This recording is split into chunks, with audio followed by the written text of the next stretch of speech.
I stop. Ice what? Whoa, whoa, baby, poke it out, poke it out, poke it out. What's up, boys? We are now heading into week 2, so you guys know what that means.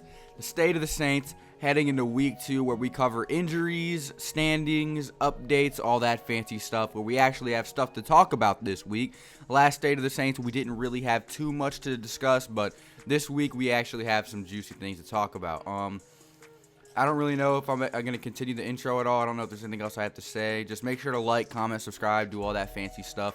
Let's hop into today's video. Like I said, State of the Saints heading into week 2. And I want to start this off by addressing the elephant in the room, which is Michael Thomas's injury.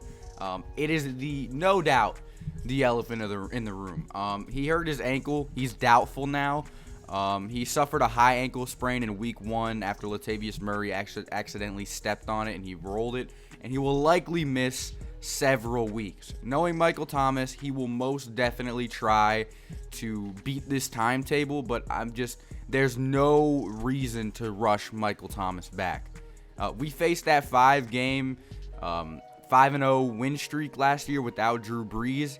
I'm not worried at all. I think we could do the same thing without Michael Thomas. Now, I know Michael Thomas was a big part of that 5-game winning streak, but when you look at it, Michael Thomas is the first Pro Bowl wide receiver Drew Brees has ever had. He's used to throwing to wide receivers with high school level skill and making them look really good. Not to mention we have more players than ever before. This is the perfect time. Of course, you never want this injury to happen, but if it were to happen any year, this is the perfect year for it. If it happened last year, we would be screwed. But no, it happened this year when we actually have a safety blanket for this. There's absolutely no reason to rush Michael Thomas back, like I said. We put up 34 points last week with Michael Thomas only having 17 yards. The Saints will be just fine. We're heading into week 2, and it would just be stupid to force him back. Our 3-game stretch coming up consists of the Raiders, Packers, and Lions. 3 teams with secondaries that are literal boo-boo juice. Like, they're bad. We signed Emmanuel Sanders to be our number 2 wide receiver, but now a guy who had 800 yards last year playing with two different teams and with bad quarterbacks like Joe Flacco and Jimmy Garoppolo. Jimmy Garoppolo isn't bad, but he's not Drew Brees. He will be our saving grace. Our wide receiver core now consists of Emmanuel Sanders, who is going to be the saving grace. That will be Drew Brees' number 1 target. Tre'Quan Smith, who needs to step up. This is a really interesting situation for Tre'Quan Smith, okay? This dude is, I'm pretty sure, in his contract year, and he now has the perfect opportunity to prove to the New Orleans Saints that he is worthy of keeping around. Tre'Quan Smith has not shown us much over the past couple of years, but if he's going to show us anything, right now would be the time. I'm pretty sure he's going to be our number 2 wide receiver because of the fact that Michael Thomas is hurt and everybody slides up one. So this dude absolutely needs, for his career, to show us something in this 3 or 4 game stretch, depending on when Michael Thomas comes back. I can't stress that enough. Maybe Tre'Quan Smith will find himself in this stretch, and when Michael Thomas comes back, we'll have another great wide receiver to throw to, but he really needs to step up. No, the third wide receiver we got is Deontay Harris, the speed demon, someone that is definitely going to be making plays in this stretch. Sean Payton's going to incorporate him into the offense just fine. 4, we got Marquez Callaway, someone I'm excited to see play as well. And 5, we have Benny Fowler, who just got signed to the active roster last week. We also have players like Lil Jordan Humphrey and Emmanuel Butler on the practice squad if we need to bring them boys up. Not 100% sure that we would need to do that, but in case we do, they're there. Not to mention Jared Cook is an absolute beast in the passing game and is one of the reasons we won last week's game by continuing drives off of giant receptions. He's amazing. We also have Alvin Kamara, who can receive the ball just fine. He's a fantastic receiving threat. And we have draft pick Adam Trotman, who Sean Payton is extremely high on.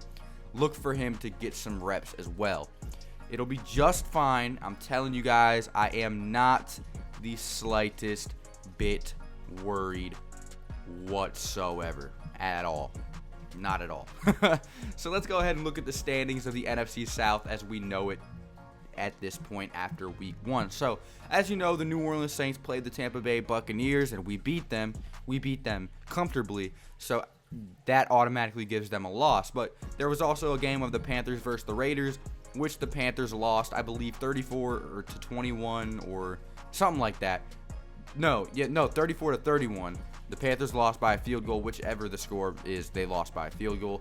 The Falcons played the Seahawks that got absolutely blown out. So it's the Saints at 1-0 in the first seed, the first position of the division. The Panthers at number 2 at 0-1. The Falcons at 0-1 at number 3, and the Buccaneers 0-1 at number 4. We were the only team in the NFC South that won this week, which gives us a huge head start advantage. I love it, especially when you beat a divisional opponent week 1. Now that we went over the standings, I want to go over some other injuries that we're facing at this point. Injuries that we already know of, but I'd like to document anyway. Got Marcus Davenport, who is questionable.